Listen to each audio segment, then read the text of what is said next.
ride with me to the other clans and we will defeat the sky people. You can't start the car. Johnny has the keys.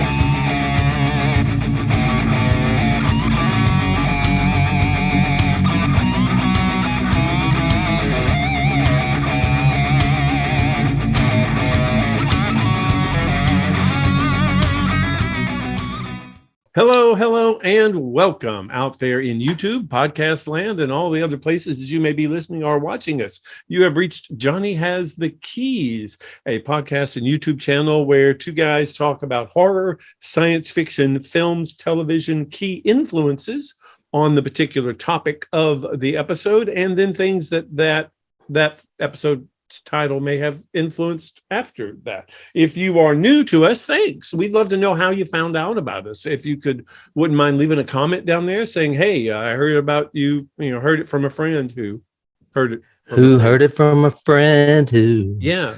You've been messing around. However. And we'd love for you to subscribe so you can find out more about what we're doing and when we do it and that kind of stuff. And give us a review on Apple Podcasts. Everybody always asks for that, but you guys have no idea how important it is. Or maybe you do because you listen to the podcast and they ask you too. But if you can do that, that would be great. My name is David. I'm here with Tim. Tim, you're in the woods today. How's that working for you there? Oh, it's working great. I'm humming the REO Speedwagon tunes of yesteryear. Yeah. And oh my goodness, out great. Yeah. Well, we usually start these shenanigans off with a genre week topic, and of course I'm usually in the horror world, and of course I'm usually on the channel of Shudder, where I watched a little film called After Midnight. Okay. I don't really I was thinking, how do I describe this film? It is the second film I have seen by this writer, director, actor named Jeremy Gardner. Okay.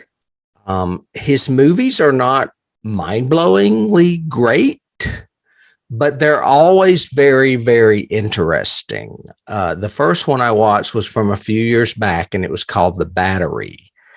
And that was about two baseball players on the road during a zombie apocalypse. Okay. This one is about a young couple in Florida who the girl goes away. So you see that there maybe is problems in the relationship. And when she goes away, a monster turns up at night trying to get in this guy's house. So you immediately think, oh, she's the monster. Well, that's not the case. It's not cliche. What is unique about these films is that they're really bizarre and deep character studies with like a horror twist. So you've got this one movie with two baseball players basically in a car most of the movie. So it's what they say, they're the dialogue, very Tarantino-esque, not as polished, but very unique dialogue. Same with this guy and this woman in this movie. So I mean, it's kind of like watching a John Cassavetes horror movie, if that makes any sense at all. Oh, yeah. Makes total sense. And they're very indie, and I don't know. I dig them. This one got 90% on Rotten Tomatoes. The Battery got 80%. There will be something in them that you don't like or that looks very low budget, but I forgive them for that because they're creators and they're out there making things that interest me. This one was co-directed by Christian Stella, who was the cinematographer on The Battery. It also stars Bray Grant and Henry Zabrowski. And just a quick synopsis: when his long-suffering girlfriend disappears suddenly, leaving a cryptic note as her only explanation, Hank's comfortable life and his sanity begin to crack. Then from the woods surrounding his house, something terrible starts trying to break in. And that's it, man. But I would recommend it, especially if you're looking for something unique and interesting out there in the indie horror world. So let me ask, is the focus of it more action-y jump scare horror, or is it more character development, dread, suspense? Both. Okay. It's just everything. So, well, I mean, when she is like the monster doesn't appear unless he's alone. But then when when he's not alone at the end and she's back and their friends are all over, all of a sudden it turns up. So, I mean, it's not like something he's imagining, and she is not the monster, but it is something that any, average film goer or watcher would think, oh, she must be a werewolf or something like that. And it's not a werewolf either. So it's just a monster. And remember what you said not long ago when we did Drag Me to Hell, and you said, oh, if there's a kitten involved in a story, that kitten's not got a good chance of surviving. Same thing in this one. Yeah. Especially a kitten. Now, if they have a cat, the cat may live. Like the cat, I immediately thought of, I think it's the second Friday the 13th where they kill off the girl at the very beginning. It's a puppy. I mean, it's a dog. It's not a cat. I thought it was a cat. Muffy is the dog's name. Yeah. Okay. But usually cats live. Kittens, no. They have a 98% death rate, mortality rate on kittens in movies. So anyway, that's what I did this week on Shudder. Wow, that's compelling. It's interesting you said John Cassavetes. That's a great reference for those of you out there listening to us who may be of a, younger generation and you've never seen anything by John Cassavetes. Look it up. He is not got the, I guess, to the general public, he's not got a Scorsese or a Tarantino or a Spielberg or Wells or any of those kind of rep, but he deserves one because of what he did to film and the way he changed it and the dialogue. He's almost like the drama equivalent of Woody Allen. Yes. Like I would comedic think so. New York, yes. Dramatic New York. Yeah. Yep. Very true. And that pseudo indie feel to all of his movies where you felt like you were, it's the same way I describe when I go see like Who's Afraid of Virginia Woolf, and you go, I really shouldn't be in these people's living room. I shouldn't be here right now watching this. I love that movie. To leave. It's great. The movie's great, play's great, all that. Interesting. Well, this may date me of what I did in my genre week, but it's sort of, and it's definitely more horror than science fiction, of course. But I started watching The Last of Us, the new HBO series that is based on the game.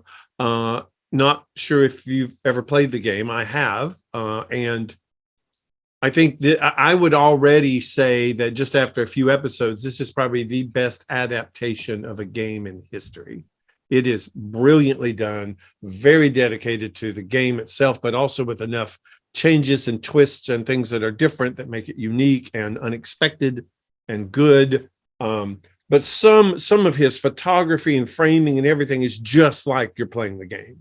It is amazing. You're going, oh my God, I remember that key scene was exactly like it was in the game, kind of thing. Wow. Casting is great. Performances are great. If you're not familiar with the story, you may like it because, and one thing is really weird in all these reviews I'm seeing everywhere of it or people talking about it, they don't mention this, but we did this little movie, I think back in season 2 or season 3 called The Girl with all the gifts. With all the gifts, right? Which was basically about a fungus zombie apocalypse.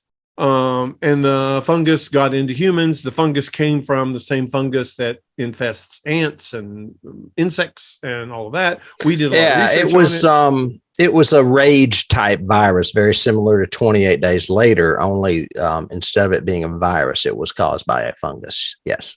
Yeah, a parasitic fungus that grows inside you, kind of thing. That's exactly what this is about. Oh, I wonder which came first, the movie or the game. I mean, the book or the game. I would guarantee the book came first. I bet money, but it might be interesting if you guys out there are listening and someone knows, let us know if the movie or the game, The Last of Us, came before the book of the girl with all the gifts. I mean, I read it less than 20 years ago. Yeah. And this is rage and mutation and all kinds of crazy. It's really good. Cool. I think you would enjoy it. People are now already comparing it to Walking Dead, saying if they kept this going for 8 or 9 years, this could be the new Walking Dead. Just because all the precepts are there. It's definitely survival horror in the game, but the series is the same way. And it's that you're more afraid of the humans than you are of the disease. sort of thing, or of the virus or whatever, because the humans have set up various conclaves and cults and craziness and weirdness and screamers or whatever, like they have in Walking Dead. Interesting. So it'll be curious to see how they play with the source material, because there've been two games. There's the original game and a sequel. So it'll be interesting to see how well they stick to the source material, but also give it their own, like Walking Dead did, sort of thing. So, but I think you would enjoy it. It's got some great scares to it, some great sequences you would like. So cool. Yeah, I look that forward is to it. my horrible, scary, it scared me week, sharing Tim's obsession. And we're talking scary today, so it kind of works. I was going to say, we've been talking about horror movies more than we have science fiction, and it's a good thing because we are in horror land, and I mean classic horror land from the 60s. This is yet another foreign film. It seems like we have done several foreign films in a row, going back to The Devil's Backbone. Mm-hmm. I think there was one break in there, and we've done like 3 or 4. And now this one is a joint effort between American International Pictures as well as Italian Cinema. So there are some Italian actors and some English actors in it. So you will notice if you watched a dub version that sometimes the lips don't match on certain people. Mm-hmm. And what I'm talking about today is Mario Bava's Black Sabbath from 1963. I don't know where to start. Mario Bava. This is another first for us. This is the first time we've ever covered a Mario Bava film, and Mario Bava is known as a really prolific director in primarily the horror genre of Italy, but he had his toes in everything. He started as a cinematographer. He did shorts with Isabella Rossellini's grandfather, Roberto Rossellini. Then he basically invented giallo movies, which I've talked about on here, which are those like noir crime thriller type murder mysteries. As a matter of fact, the short in this one called The Telephone, which is terribly butchered by American editing, was probably the first example of a giallo film before he went on to do Blood and Black Lace later on, a few years later. He also did Hercules, the Steve Reeves movies. You remember those? Mm-hmm. Mario Bava worked on those as well. But then he also went on to do Black Sunday, which was Barbara Steele, another classic. That was 3 years prior to this one, as well as Planet of the Vampires, which is on our list and totally influenced Ridley Scott's Alien, and A Bay of Blood, which totally influenced Sean Cunningham's Friday the 13th. So there's a lot of influence from Mario Bava, and that's one of the reasons why I wanted to cover this film. Also, I watched a little thing on Boris Karloff last season that made me want to talk some Karloff again. This is Karloff in his later stages when he was hosting the television show Thriller, and they wanted to market that, so that's why they have him narrating this anthology film, and it is our third anthology film, isn't it? I think I'm pretty sure it is. Yeah, we did Trick or Treat. I'm not sure, but we're doing 3 anthologies, and this is one of them for the season. So, do you remember this movie at all?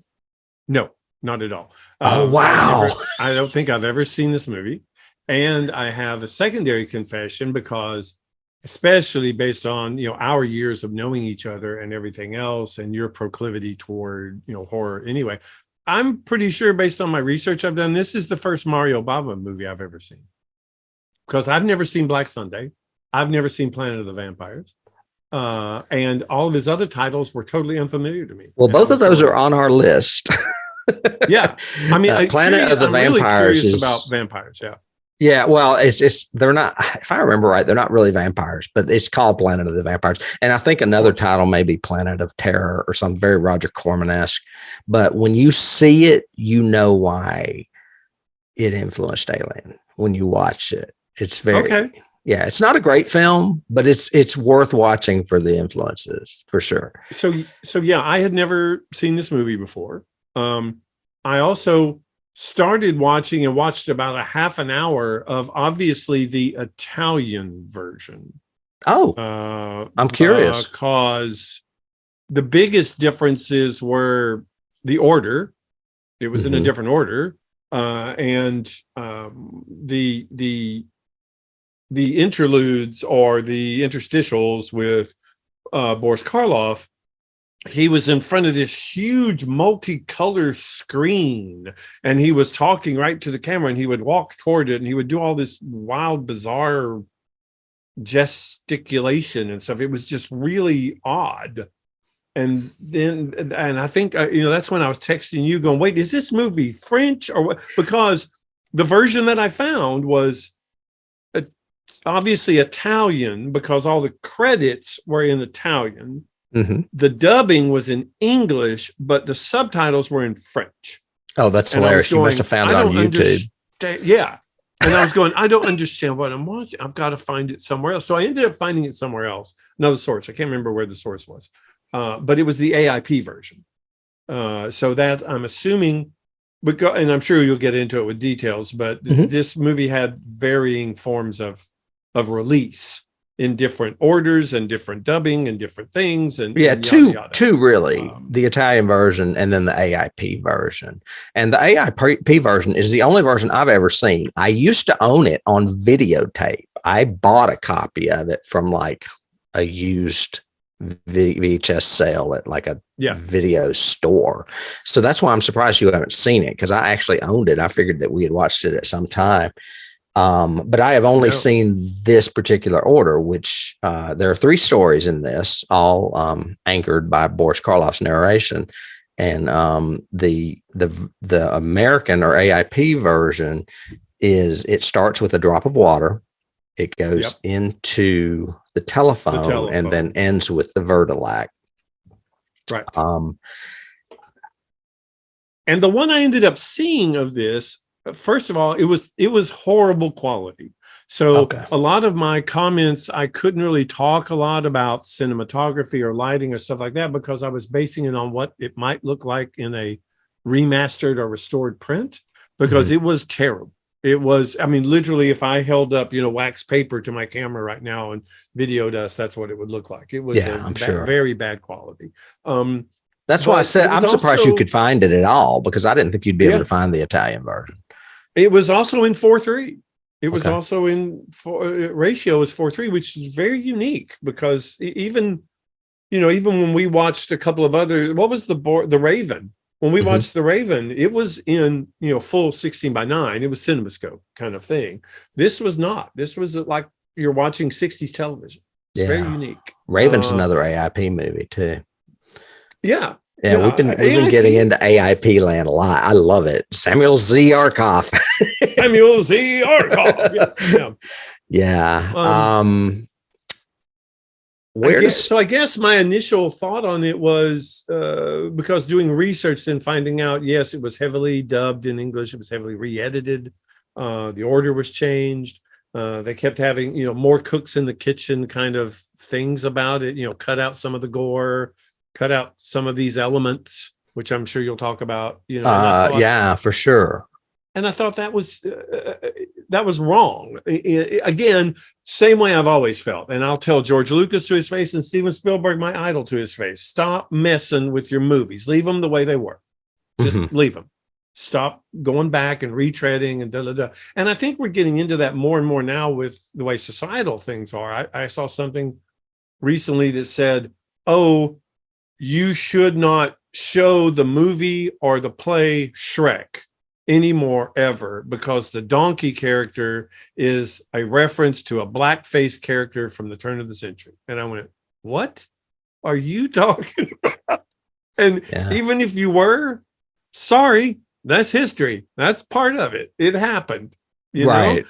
Right. We shouldn't re-emulate it today. I agree. But that to me is like, quote, whitewashing history, which, we can't do. We have to accept these films for when they were made, how they were made, why they were made. Oh, and I totally agree. However, this one, the reason there's two edits is because this was commonly done back then, as far as with AIP, because they wanted a something that would be more appealing to American audiences as far as the quality of the film. Of course.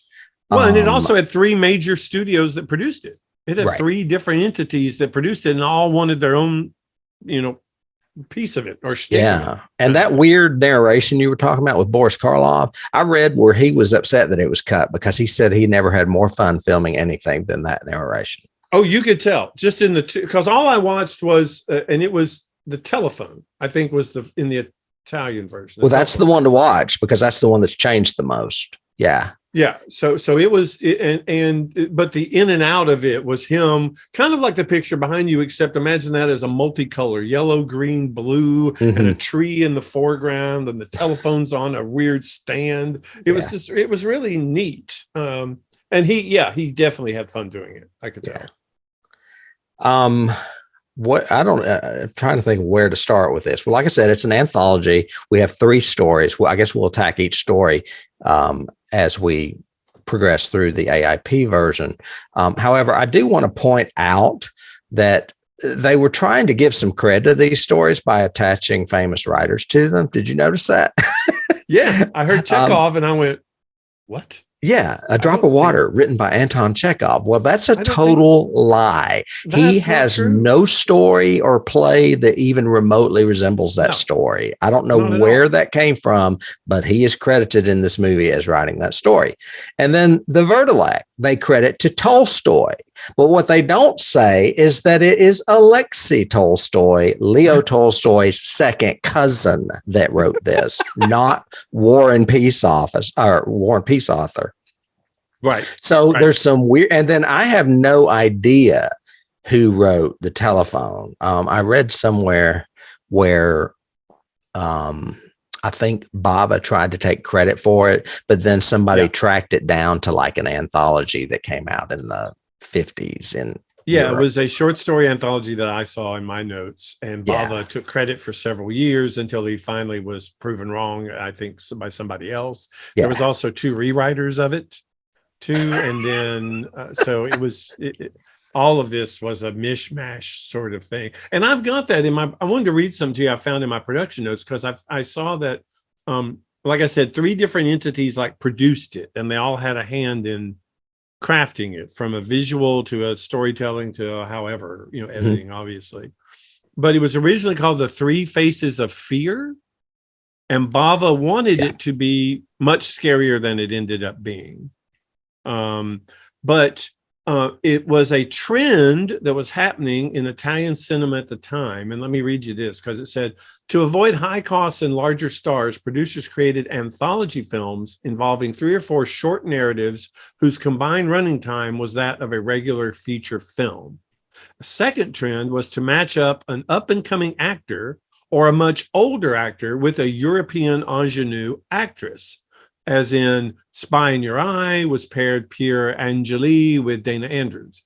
And the third trend was the move towards making Westerns and horror films, which were less expensive to produce than the previous sword and sandal films that Italy was known for. Right. So this was a progression of, I guess, Italian cinema in a way that Bava could like exploit, play, and do. And I'm sure that helped him create. You said Giada, right? Or Giallo. Yeah. Mm-hmm. That's the Italian word for yellow. And I assume that it stems from yellow journalism, kind of like seedy. But basically it's like sexy murder, noir, detective type movies. Yes. And it's a very popular thing. Noir Italian. Right. Italian and Bava went on to inspire other directors that directed it as well, including Dario Argento. Of course. You're right. It was called, the Italian title is The 3 Faces of Fear. Okay. But they went and changed it to Black Sabbath because of the popularity of his movie 3 years prior, which was Black Sunday. Okay. So that's where the title originated, or the American version of it, the AIP version. And it is a title that literally has nothing to do with any of the three stories at all. In any way. Nothing. There's no black and there's no Sabbath in this at all, or witchcraft, or demons, or anything. No, not really. I mean, the closest you would get to the Wurdalak, I guess. Well, the ghosts or whatever in the beginning, in Drop of Water, the storytelling ghost cadaver lady. Well, I guess we could just go ahead and start with A Drop of Water. Okay. A Drop of Water is the one I remember the most from being a little kid because it scared the fuck out of me. That is the most realistic looking corpse I've ever seen. I agree. I think it looks exactly like a body that has already been embalmed in a nurse in like a funeral home. Yes, it is terrifying, and I have that several times during that episode of that section of that's a freaking scary cadaver. It is. I think the only thing scarier to me, if I had seen this as a kid like you, it probably would have haunted me. The one that haunts me from a kid is, do you remember a movie called Dr. Sardonicus? It's Mr. Sardonicus. Yes. Is it Mr.? But it's the one with where the face is stretched into the big smile because of the see, if she had been smiling, I would have freaked the hell out. I would have. I don't know. She was freaking out about watching that. I'm scared about watching that new movie called Smile. It's going to freak me out. I don't want to see it. Smiles are like clowns. With this story, is what I would call the classic anthology tale. It's like something right out of Creepshow. It's basically a woman, a nurse, I guess, is called to handle the preparations of a body of a woman who has died. It's clearly a period piece. So maybe nurses did that back in the day. It's not an undertaker, it's a nurse. And she goes, not much to her reluctance because she's been woken up in the middle of the night or whatever. She goes to prep this body, and she notices that it has a very expensive looking ring on its finger. And she decides to take the ring. And then, of course, she is haunted by the corpse and later goes insane. And what she thinks she's being strangled by the corpse when she's actually strangling herself. Very morality play, EC comic kind of story. Twilight with great Zone, makeup. Night Gallery, all of those. Yeah. I will say that it had great makeup and it had good lighting, although the lighting was, again, difficult for me to judge based on the quality of the print I had. But I know what he was trying to do with the lighting, which was great. I loved her apartment with the flashing, obviously neon sign outside in that oval window.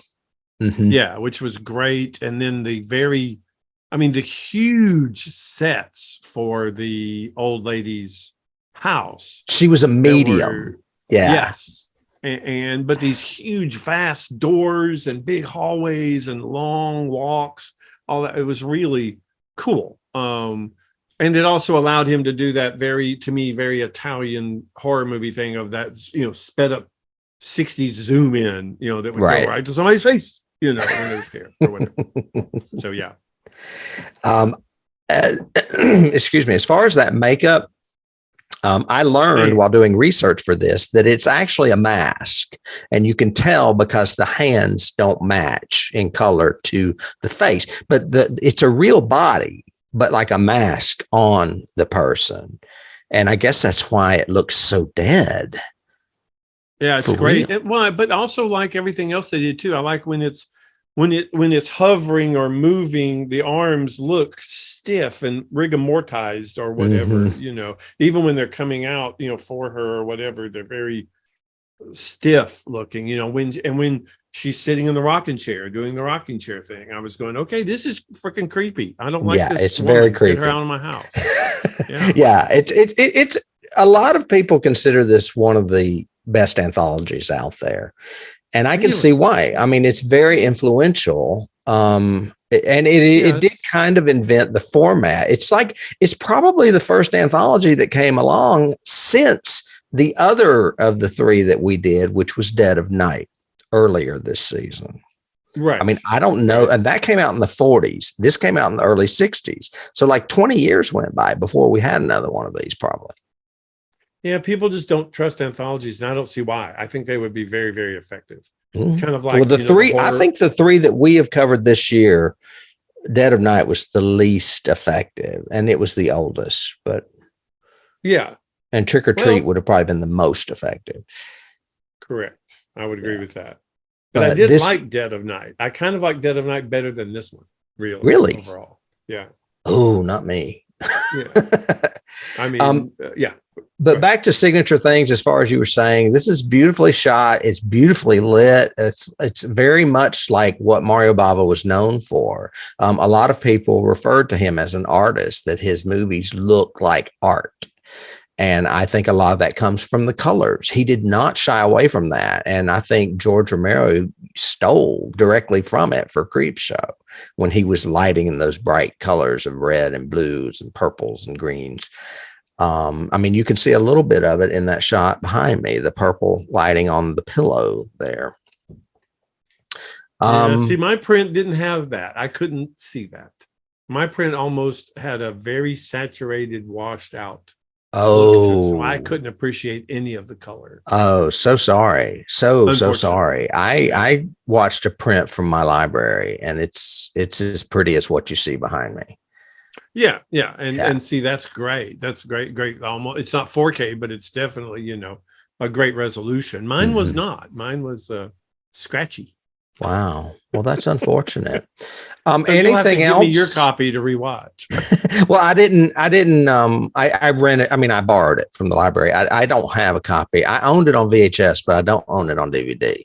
I considered buying it though, because I think there's a Blu-ray out there that has both versions. Good. But from what I understand, from what I understand, the Italian version is washed out and not as pretty. Yeah, it wasn't great, but this was the AIP version, not the Italian version. So it was the AIP. It was just you just got a bad print of it, or bad transfer or whatever. The only two things I'll say last about A Drop of Water are, I think the majority of this episode is kind of like the Agnes Moorehead episode in Twilight Zone. The majority of this episode hinges on her. She has to, the nurse has to carry this entire episode. And she does a great job showing the various stages of hysteria and annoyance and anger and everything. She has a lot of emotional range she has to do in this. I thought she did really good. I also really kind of liked the pseudo kind of, if you get it, you get it, or if you get it kind of twist at the end with the woman who called the police.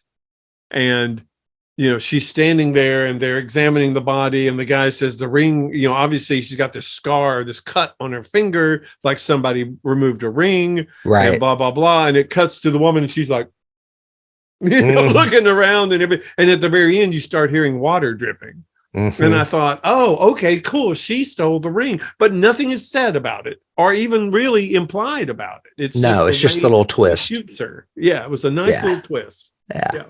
I totally agree. And that, and in a way, this one kind of ties with me, or if not wins altogether for being my favorite of the three. The Wurdalak is up there though. I really like the Wurdalak too. This second one that we're going to though, before we go to the Wurdalak, is called The Telephone.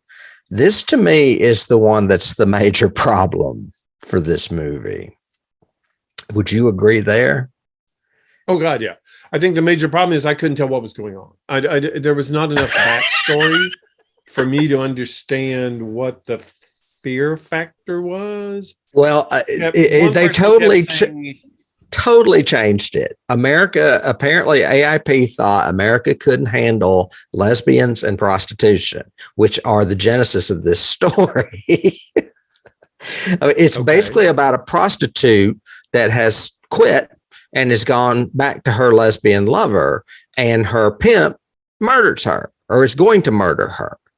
But AIP added a ghost element with a letter that appears to write itself. She calls this woman to come help her because she's getting these menacing phone calls. But at one point, the voice on the phone says that the woman she called is the woman he was having an affair with. So why is she calling the woman that was having an affair with her dead husband to help her? I mean, it made absolutely no sense at all. Yes. Yeah. Okay. My take on it, watching it, was I had no idea this woman was a prostitute. So that was never, ever implied at all. I thought that so I'm just going to call him the lead heroine and the other woman. Okay. The guy. Okay. The guy she's afraid of. She somehow did something that sent the guy away. So I'm assuming she testified or did something and he went to prison because he was a bad guy. Right. All right. The other woman was his wife, and she stole him away from her because she's the mistress or whatever. That's what I got. And then suddenly he's writing secret letters. So, he must be dead. But then suddenly he comes into the room and he strangles the other woman. And plus the fact they have a lot of tension between them. And I'm going, do they have, I don't understand why she's helping her husband's mistress. Exactly. Whatever. It makes no sense at all. But that's why I said the original story is about her, betraying the pimp, going to her lesbian lover, who is that woman, and then the pimp coming and killing the lover. That is the Giallo story. But AIP just totally threw that out the window and tried to turn it into a ghost story. Yeah, and the one I saw said that Frank thought he was killing her when he killed the other woman. He wasn't wanting to kill the other woman. He was wanting to kill her. Oh, maybe he so. Did it by mistake because he came up behind her. And from behind her. Maybe so. Maybe so. And I went, okay, but that wasn't. It doesn't make any sense. I will say, it's beautifully shot. It looks very giallo. It's very sexy. It's got really great lighting. Yes. I think the actress is extremely pretty. I think she was an Italian bombshell at the time. I think that she was right up there with Brigitte Bardot. And yes. I think I read that somewhere. I will say though that the music in this is absolutely horrible. Horrible. Everybody who played an instrument on that music should be killed. Anything that, it was terrible. It sounds like 60s TV crime drama. Exactly what I wrote in my notes. That's exactly. I said, this is a bad Mannix episode. It's not even 70s. It's 60s. Mannix was 70s. This is more like, 60s. I don't know, Get Smart or something. It's bad. 60s spy music. Yeah. It's bad 60s spy music. Yes. Yeah. I had difficulty watching this one. I actually probably picked up my phone. I was like, this is not good. And the other one had such a clever little twist at that ending. I liked. I thought this one would too. No, this one has, even though I'm dead, I'm still here. I'll still haunt you. Whatever kind of voiceover. I was going, no, that didn't work for me. Yeah, nope, not good. It was not good at all. Yeah, I don't really have anything else to say about it, which is fine because the Wurdalak is longer, and we should probably go ahead and get to it. The Wurdalak is the capper story of the three. It is the longest. It is supposedly by Tolstoy. Wurdalak is apparently the Russian name for vampire. Sure. Never heard it before in my life. I have not either. Maybe it's Czechoslovakian. It may be Czechoslovakian. Yeah. Anyway. No. And it's notable, if anything, for being the only movie that Boris Karloff actually plays a vampire in, which seems kind of amazing, knowing that he did all those Universal movies and then went on to do all kinds of other horror movies for other studios. Now he's doing vampires in only once in an AIP movie. Mm-hmm. What are your opinions of this one? Oh, so convoluted on this one.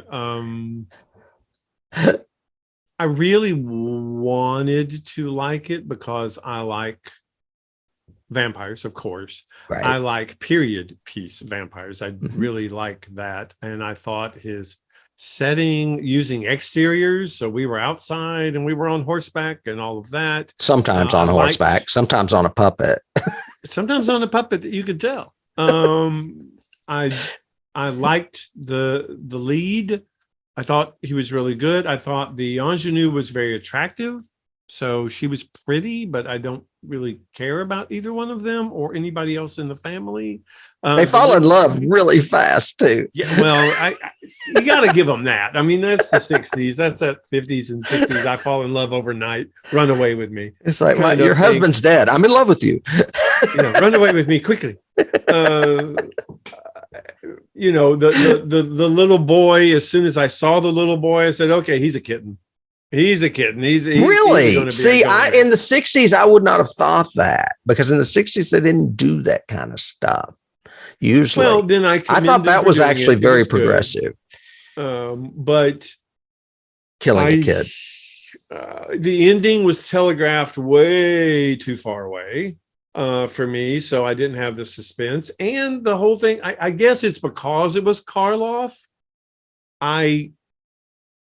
You know, again, they telegraphed that as well. There was no suspense that he is a vampire. He is. Oh no, you know something's wrong with him the minute you see him. Yeah, the way he kind of limps up and everything, and you're going, right. You know, and they've set it up by saying if he's not back by 10, then you know we're not to let him in, kind of right. thing, or whatever. And they do anyway, and all of that. Other than that, there's not a lot of vampire. There's no fangs. They don't show any fangs. I thought that was interesting. Or really not any blood. They do have a decapitation. Well, and there's one shot of a bloody neck, and that was it, which was the guy that was supposedly stabbed in the stomach. And I was going, okay, then how did he become did he die or what? That is a weirdness. Yeah, that is strange. So overall, I wasn't frightened in it, and I wasn't really into the mythos that they were doing. Unfortunately, I wanted to be, because I really liked I think it's beautifully shot again, even though sometimes, like I said, it's obvious he's not really riding a horse. I think it's beautifully lit. Again, if you saw a washed out print, you didn't see what I saw, which was just amazing. As far as even the shots behind you right now, I didn't see that. It was almost in black and white kind of. Oh no, it's absolutely gorgeous. I was going, well, I will get to cast. I'll get the cast of all of them actually, but I don't think I have anything except for cast on this one in particular. I have another shot from it though. There's that as well. And this one, basically it's about, it starts off with Mark Damon, who plays the lead. He finds a decapitated body by the river. He goes to a nearby house and discovers that it is the body of some dude. I cannot remember his name. That was some kind of tyrant that their father had gone off to kill. And now their father is missing. They suspected this guy of being a vampire, and something to do with 5 days passing. There's like some kind of legend where if 5 days pass, and he returns, there's going to be problems. Well, and 5 days later, Boris Karloff shows up, and it's quite clear he's a vampire, and very creepy when he's holding that little boy on his knee. My favorite scene. Yeah. My favorite scene. Yeah, because it was the one that I was tense about. I was going, can't I fondle my grandson? I was going, not in 2023. You can't. You can't fondle any grandsons. Well, and the whole vampiric legend in this particular story is that vampires kill the people they love the most, and he tells that boy how much he loves him. Well, only the Wurdalak, they kill their love. Yeah. Right. Yes. Right. But that's why everybody in the story had to love each other, because just about everybody dies. Like, actually, everybody dies in this story. See, and that seems to me a cycle that would not last very long. If you kill the person you love, then you're done. And one of the things I read in my notes from IMDb was that they kill the person. often kill the person they love the most. It gave them like a little caveat where they could also kill other people. I thought that was funny. Okay. And anyway, so basically the family gets picked off one after the other, starting with the little boy. I believe he's first. One goes to chase after him. He ends up getting killed. The parents end up getting killed. Mark Damon takes Stinka, Stdenka, Stinka. I don't know how you say that. I think he said Svanka. I think Svanka. Okay. I kept thinking of that old Cheech and Chong routine with Sergeant Stadenko. Oh, yeah. Anyway, he takes her off. Boris Karloff appears and they stay in this old ruins of this like chapel or this old church. And Boris comes to get her and calls her, and she goes back home. He wakes. She's not there. He goes to find her, tells her he loves her again. And of course, she ends up biting him on the neck because she has already been turned to. So everybody dies in this one. Everybody dies. Yes. Everybody dies. I mean, you jumped over the incredible "Why did you leave us" montage, which went on for way too long. When she wakes up and leaves and is pulled out, by psychic forces, she's pulled out into the courtyard, and all of them are there going, "Why did you leave us?" I love that though. Why did you leave? Why did you leave? Why did you leave? Okay, got it. All right. No, why did you leave us? Why did you leave? And I started chuckling after about 30 seconds because it reminded me of the Rocky Horror roll call thing. A little bit. Yeah. But it also reminds me though of like Village of the Damned, where you've just got all these wide eyes staring at you and accusing you of stuff or trying to make you do things. Yeah, but he shot it in these close-ups of them rather than them being in the scene. So it didn't make me feel as much like Children of the Damned creeps me out. Well, it's kids too, but it creeps me out because it feels like they're right there. This one didn't. This felt like ethereal, scary, psychic, vampire-y, whatever. Those wacky Wurdalak. Those Wurdalaks. That's great. All right. So much for the Wurdalak. And briefly, I will go into a little bit on casting. Uh-huh. I have nothing hardly except for the American actors. Michelle Mercier, I believe, is who played the sex bomb in The Telephone. She was, like I said, a sex kitten of the 60s Italian cinema. Boris Karloff came onto this production because he was under contract with American International, who were interested in doing another picture with Mario Bava. I can't remember what the other one was. Oh, you know what? It was Black Sunday. I had something interesting. I may not have in my notes. Oh, no, here it is. I'll just read this. Boris Karloff enjoyed working with Bava on Black Sabbath, and he praised his work to both Christopher Lee and Vincent Price, who would later to go on to work with Bava in The Whip and the Body. That was Christopher Lee, and it was a giallo movie. And Vincent Price, who did Dr. Goldfoot and the Girl Bombs. Yeah. Do you remember that? I never saw it, but I remember seeing it because they also had Dr. Goldfoot and the Bikini Machine, which I think was Vincent Price. Well, yeah, Vincent Price was in both, I guess. Plans were made to reunite Bava with Karloff and Lee on an adaptation of the Dunwich Horror. Yeah. And it was provisionally titled Scarlet Friday instead of Black Sunday. The project was later taken from Bava because of the critical and commercial failure of Goldfoot and the Girl Bombs. That movie tanked, so they took it from him, and that's why we have the Dunwich Horror with Dean Stockwell. Good. It was made without any of their involvement by AIP. So I thought that was interesting. But the thing that I find most interesting, and really the only other casting thing I have about this, is Mark Damon, who plays the hero in the Wurdalak. Do you remember him at all? No, not at all. Okay, he is the lead in House of Usher, the AIP Vincent Price version. Yeah. Okay. He was kind of a handsome man, actor of the Very. late 60s.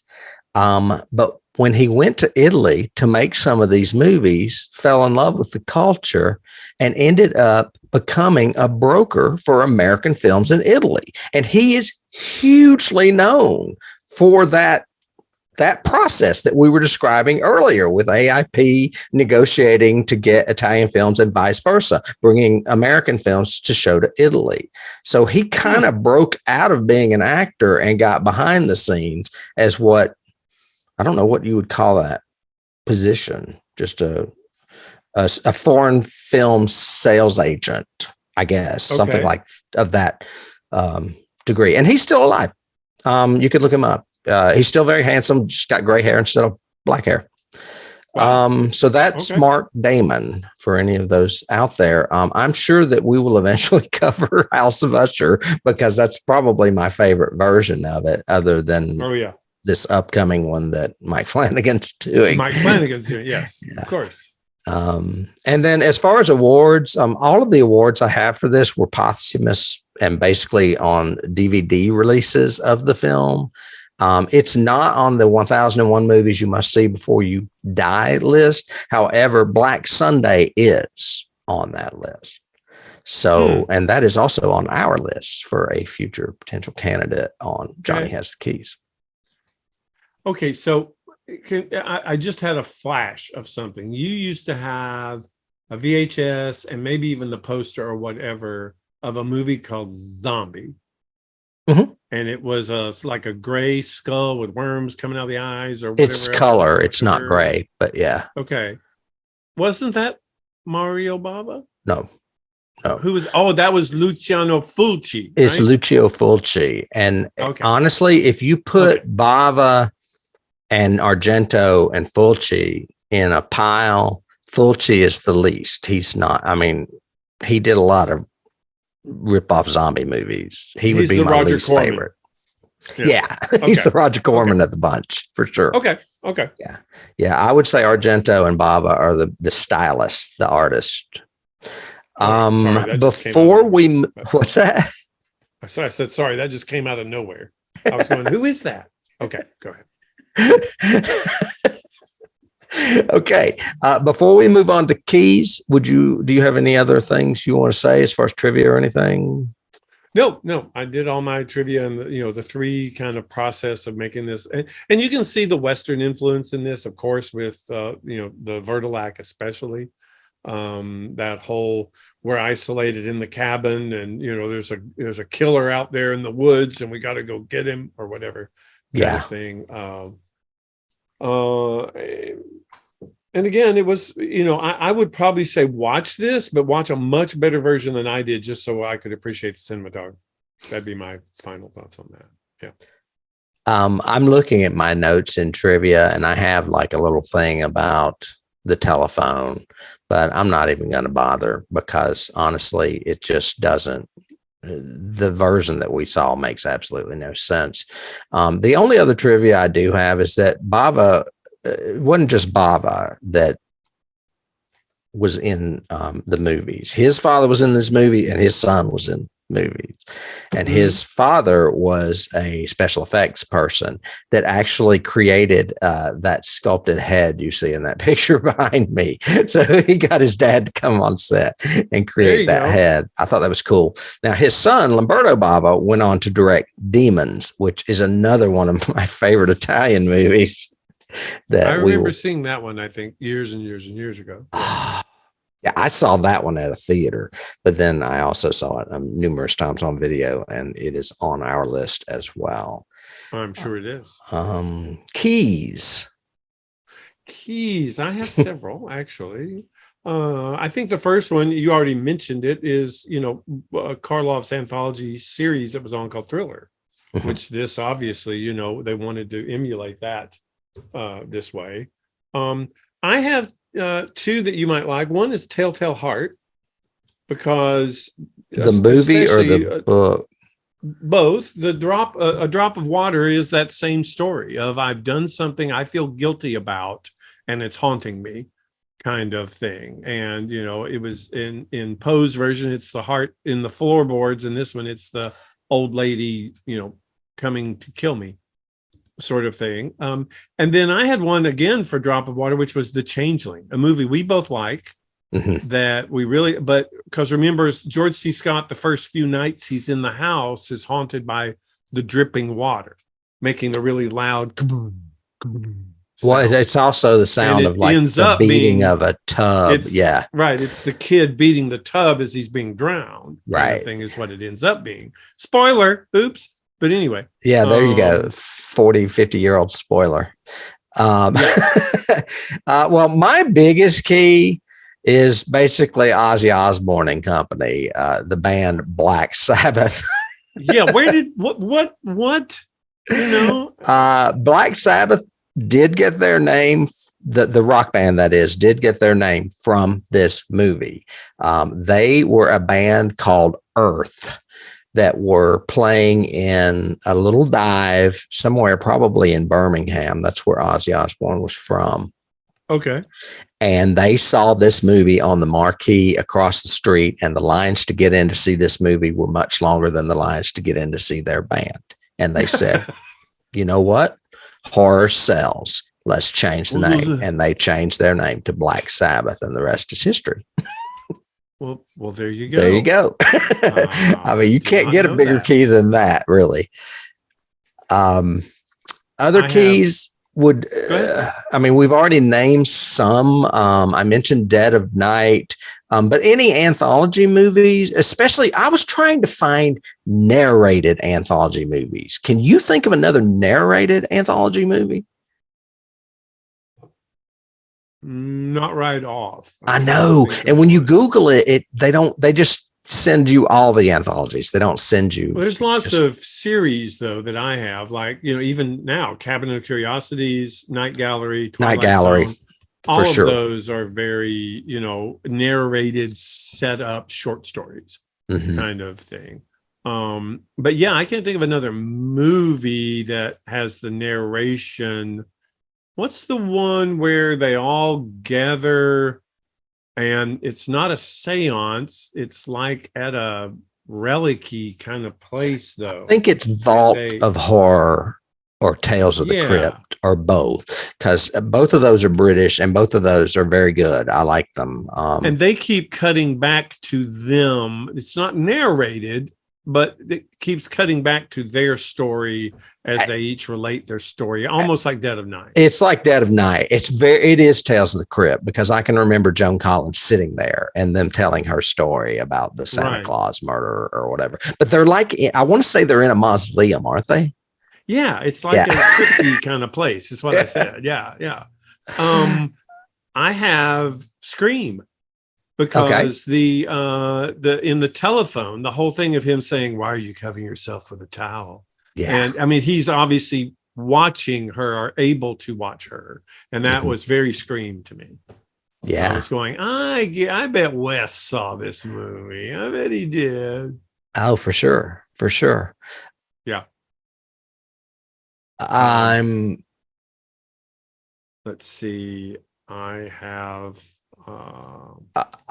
one that's going to kind of blow your mind, and I'm trying to find my note on it. I thought I had my note from IMDb. I don't, but Quentin Tarantino has said that this movie inspired Pulp Fiction. He said, I wanted to do the crime version of this movie, and that's where Pulp Fiction came from. I saw that. I have Salem's Lot twice. Yeah. Because the little boy saying, "Let me in" at the door, that we all know is not a good thing. And you don't want to let him in the door. It's like the window thing with, Danny, let me in, or whatever.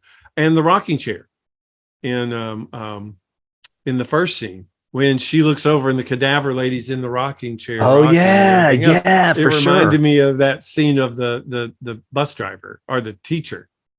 No, it's the bus driver who's talking to the teacher. Right? Yeah.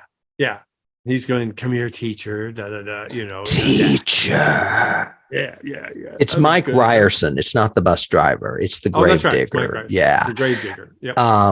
And he's played by Jeffrey Lewis. But I had Salem's Lot as well, and you cannot tell me, you will never be able to convince me that what's his name? Toby Hooper did not see this film when that little kid is reaching up and like trying to get in that door. I was like, wow, I thought it was revolutionary when Salem's Lot did it. And here it is a good 15 years earlier with this little vampire boy trying to get in the house and asking them to let him in. And we all know, don't let him in. No, don't let him in. Don't let him in. Don't let him in. No. Oh yeah. And that woman's going to let him in, and the father's trying to stop her. And I'm like, so much so that she stabs her husband in order to go get the boy. That's wrong. That's some Wurdalak shit right there. That's some Wurdalak shit. And that's why everyone in the story ends up being a vampire. Dead, undead. Yeah. Yeah. That's why I thought you would like it, because there is a lot of familiarity in this with other vampire stories. Oh yeah. And I do like the whole, everybody dies ending. Of course, that's kind of my go-to shtick. But everybody dies. I have two. One that you may know, because I think I just took this one off IMDb or somewhere, but it says, "The girl who knew too much influenced the style of the telephone." I don't think I've ever seen The Girl Who Knew Too Much, so I can't really relate to that particular key, but I did have it in my notes. I've never even heard of that. I think it was a crime thriller that came out prior to this. Or a comedy, maybe? No, I'm pretty sure it's kind of like that movie that I saw as a kid that got me, which was I Know What You Did. I think you've talked about this movie before. Man, it's funny. Freaking scared the crap out of me, but very film noir, I know something, and the telephone becomes a huge part of the storytelling. I'll look it up. I think you usually get the title wrong, but last time I looked it up and I found it and I put it in the show notes. But I know what you're talking about. It's either I Know What You Did or I Saw What You Did or something like that. Yeah. Because what they're doing, the girls are calling people up at random saying, "I saw what you did and I know who you are." That's what they're saying. Yeah. And it just so happens they call a guy who literally just murdered somebody. And he's after him. Bad timing. Yeah. Bad timing. Don't do it. That's great. But anyway, my note though says The Girl Who Knew Too Much. So I'm not sure what that movie is, but it influenced it. And then my last key is Wild Wild West, because the Count or the Duke or whatever, his pants and outfit look just like Wild Wild West. That same kind of high-rise pants that have the cutaway jacket and everything. I mean, that was James West's outfit. I went, look at him. They were out at, roughly the same time. I think Wild Wild West was late 60s. This was early 60s. Yeah. So, and it's Europe. So Europe's a little bit ahead of us fashion-wise, probably too. Yep. So that's probably funny. Why. Yeah. The only other thing I have is, hang on a second. I was correct something here. I mentioned that the telephone was one of the earliest examples of a giallo film. It was a segment, obviously, of a film, but any of the giallo that followed, Blood and Black Lace was another one that Bava did, that one about the whip. I can't remember the name of it, with Christopher Lee, is also a giallo film. But then you can go on into Dario Argento, and The Girl with the Crystal Plumage is a giallo film, and on and on and on. So giallo in general, but I mean, I'll probably put a couple of Dario's in there just for show note links. Well, Suspiria, even up to the remake that they just did a few years ago of it. You know? But that's supernatural. Usually giallo's not supernatural. Right. It's a crime. Right. Right. Okay. Right. Yeah. Yeah. It's more of like a crime thriller type. What was the one we covered that ends with the necklace? Blood red blood? That was Deep Red. Yeah. Deep Red. Yeah. Yeah. So that's giallo, right? Yeah. That would be giallo for sure. Okay. There actually may be a little bit of supernatural in that. I can't remember. But it's definitely a killer for sure. There's definitely a killer in that movie. Yeah, they'll kill you in the kitchen. Don't be an old lady and go in the kitchen. Or he'll push you through a window and have you impale yourself on a shard of glass. And somebody can see you from the plot side. Yeah. Yeah. Absolutely. Anyway, I think that's going to do it for Keys and for our rendition of our third anthology film this season, Black Sabbath. Any last moment? I mean, I would recommend this movie, but I have been watching this movie since I was a little kid, and the Drop of Water story alone still gives me nightmares. Yeah. I think if you wanted some really kind of cool creepiness in places, you want to see Mario Bava, doing his thing. And if you like Karloff, of course, watch this film because it does have some good moments to it. Although find a good copy of it. Just go ahead and buy the Blu-ray or whatever, but don't watch that crap I watched. Yeah. Well, you watch something free on YouTube, probably. Yeah. Well, I mean, mine was free too, but I got it from the library. Not spending money on Italian horror movies. When you asked me if it was French, I was like, what in the hell is he talking about? This is Mario Bava. It was Italian titles, English dub with French subtitles. I went, what is he making me watch? It's not human. Anyway. Well, I would recommend it just from an anthology perspective, like you said, from a Bava or Karloff perspective, and particularly a Bava perspective, because people need to know about these directors. And he was very influential, especially in Italian cinema, but even in American cinema. I mentioned Quentin Tarantino.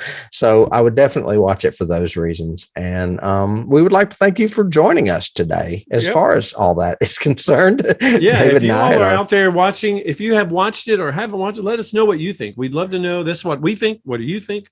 Tell us. You can leave comments down below. You can email us. You can reach out to our website. And we would love for you, like we said at the beginning, if you could just take just a few seconds and give us a review, subscribe, do all that kind of stuff. Apple reviews, especially if you go to Apple, it really helps us reach out more people. And we'd love that. If you want to help support the show and help us keep doing this, we have a Patreon. And we have some special things there, including 2 other additional podcasts. We have a podcast called The Dilithium Chamber, which is on Star Trek, the original series. And we also have a podcast called X-Files Declassified, which ironically is about X-Files, that series. And we deep dive into those episodes. Tim, until next time, hopefully we won't be outer space, but we'll be in the future. Yeah, so I think so. Yeah. I'll be seeing you then, David. All right. Bye. Bye.